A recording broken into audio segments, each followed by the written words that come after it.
Ia mengajarkan Islam dengan pendekatan yang menyesuaikan budaya lokal Jawa.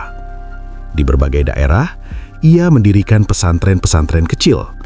Ia melatih murid-muridnya untuk kemudian kembali ke daerah asal dan menyebarkan ajaran Islam. Ia pernah menerima tawaran dari Ki Ageng Pengging untuk mendirikan padepokan di Pengging. Tempat itu kemudian menjadi pusat pembelajaran agama, bahkan bagi kalangan bangsawan bekas wilayah Majapahit. Pendekatannya yang adaptif membuat ajarannya mudah diterima, namun justru disitulah kontroversi mulai muncul. Pemikiran yang paling terkenal dari Syekh Siti Jenar adalah konsep manunggaling kawula Gusti, bersatunya hamba dengan Tuhan. Konsep ini sering disalahpahami. Sebagian menganggapnya sebagai ajaran bahwa manusia adalah Tuhan. Namun para pengikutnya menegaskan bahwa beliau tidak pernah mengklaim demikian.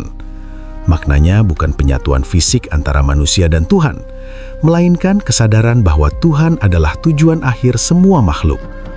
Dengan kembali kepadanya, manusia mencapai kesatuan maknawi. Dalam pandangannya, Tuhan adalah wujud mutlak yang tidak dapat dilihat oleh mata. Ia digambarkan seperti cahaya bintang yang indah namun tak tersentuh. Zat Allah adalah simbol keselamatan, halus, abadi, dan tidak pernah berdusta.